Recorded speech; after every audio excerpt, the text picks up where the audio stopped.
In this video, you'll learn how to navigate through a design. In this case, we have a design with 8,063 stitches in 3 colors. To move within the design, we go to the next icon. Now we can navigate by color or by stitch number. In the color option, the machine shows how many colors the design has. If we select color number 2 and press Set, the machine will move to the beginning of that color and stitch.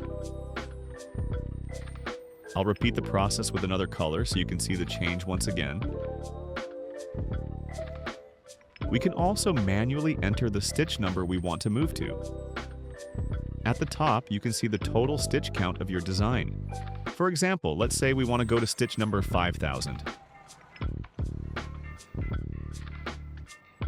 At the bottom, we also have these options to navigate the design: +100, +10, and +1, which represent the number of stitches you want to move forward.